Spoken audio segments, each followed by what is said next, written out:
Stormbreaker is all about taking the next step in exploration gameplay. Making exploration work in Star Citizen actually requires you to go out and build locations that players want to visit. That's what we're doing now. We were trying to push our FPS combat existing in-game and actually get players to feel like they're actually fighting for something. Stormbreaker is different because you don't go into your contract manager to look for what to do. You just go off, fly down to a planet, and you start exploring.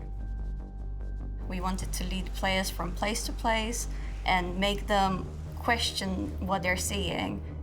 So I want to be clear here. Stormbreaker isn't an event, and it's not a mission.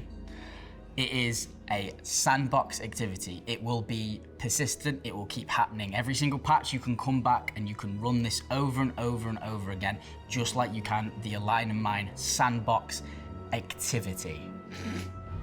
It's not an event. This is a continuation of the Regen Crisis storyline. In 4.1, we saw how Rayari was trying to tackle the Regen Crisis. In 4.2, we're starting to see what ASD, a faction called Associated Science and Development, is doing to address the Regen crisis. ASD is probably best publicly known for their weapons research division, which has released some high-tech weaponry that's already available to put on your ship. But they have many other research departments, and they're doing their part to help out with the current Regen crisis and the Second Life initiative.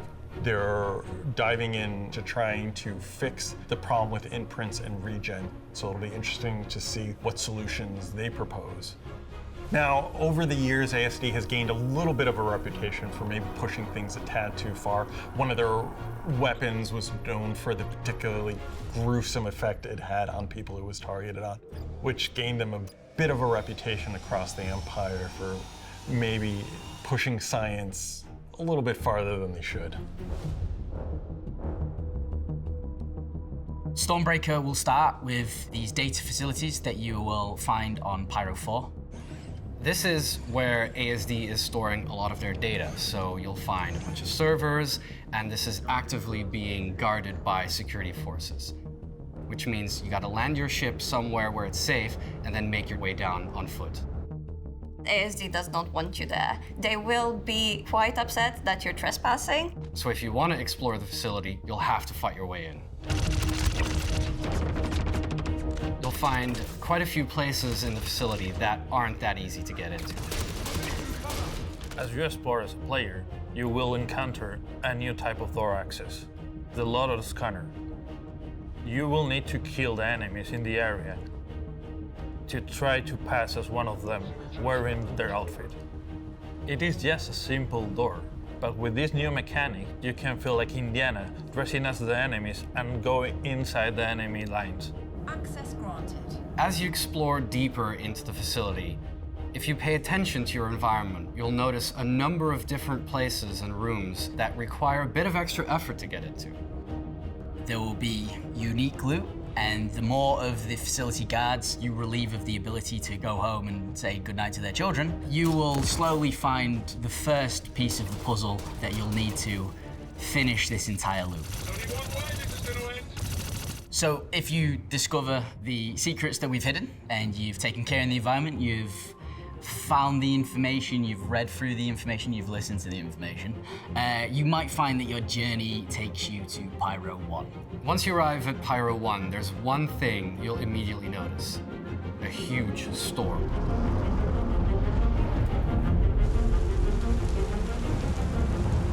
It is just mind-blowing. It looks beautiful. There will be rain. You've got this very dark environment because of this overhanging cloud. You've got lightning just constantly going off inside the clouds. It looks phenomenal. If you were to fly into the storm, you'll notice that your ship starts taking massive amounts of distortion damage. If you don't watch out, this can seriously mess up your ship. It'll cause it to turn off, and you will plummet to the ground. If you don't explode, out of luck, you then have to walk out of the storm. You'll quickly notice that you'll be affected by radiation damage. So unless you've brought a load of rad pens, you're likely gonna die. And that's not even to say anything that might be in the storm that has mutated and isn't the normal version of what it once was. So how do you get into the storm where ASD doesn't want you to go? On the outer edges of the storm, you'll find 3 shuttle stations that each have a shuttle that lead into the storm. Once again, ASD don't want you there, so you'll have to part people with their lives. These shuttles are specially retrofitted to allow them to withstand the distortion damage, allowing employees and also players into the storm. We've made sure the roof is glass. It's using the old Crusader shuttles, so you can actually appreciate all of the beauty of the storm.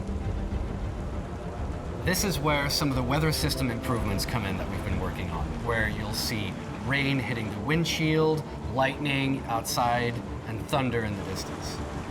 And also, you get a little bit of respite before the we're gonna put you through. So it's kind of like a nice, like, oh, look at this, and then you're gonna land on the beaches of Normandy, D-Day style. Here we go. When you get off the shuttle, everything's gonna try to kill you. You'll be immediately assaulted by loads of security guards outside. It is very dark. The visibility is very low. You'll start being affected by the radiation damage from the storm. If you do manage to get a radiation suit, you'll still find irradiated wildlife for you to contend with. So just watch your back, watch your friend's back. Your objective is to get inside as quickly as possible into the relative safety of the research base.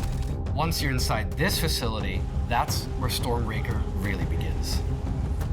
All that stuff that you've done to get there, that was purely the beginning. It's the intro scene in the movie.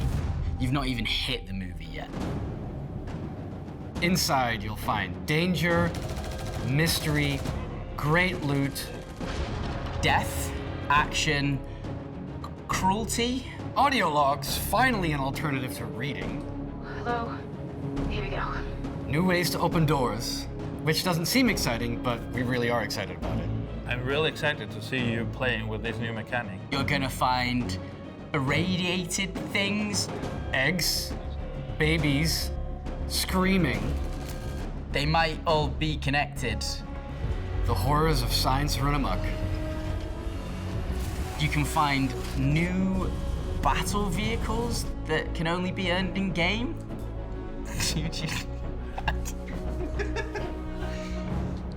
I said choo-choo as well. This isn't a fucking train. It's got massive weapons. No, you just kept, you're just like,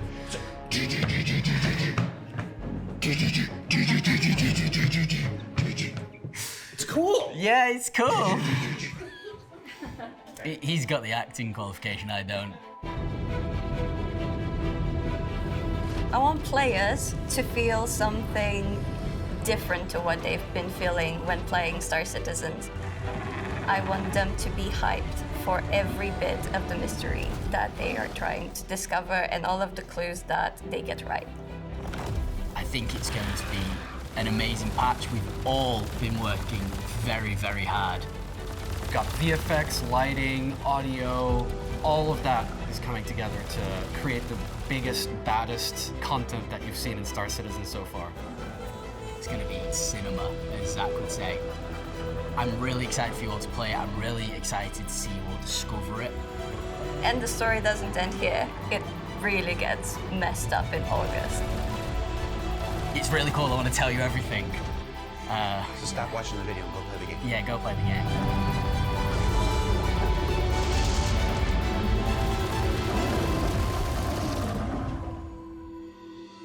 Now, of course, for those of you that have been playing or watching PTU for the last week, you already know much of what's not being said here. But that's by design. As we said back in February, it's our intention this year to have you discover as much as possible in-game through our monthly patches instead of having everything just spoiled here. And by the time Stormbreaker releases in about 2 weeks, there should still be a few more changes and improvements along the way. Oh, also, special shout out to Louis, Max, and everyone on the Montreal Environment team for kicking all kinds of ass on this one. And don't forget, we're currently taking submissions for this year's CitizenCon watch parties, where we'll send devs to watch the program alongside of you, and they have to submit to your every question. Mostly. For Inside Star Citizen, I'm Jared Huckabee. Thanks for letting us share the people and process of game development with you, and we'll see you all here next week for Star Citizen Live. Where'd my hair go?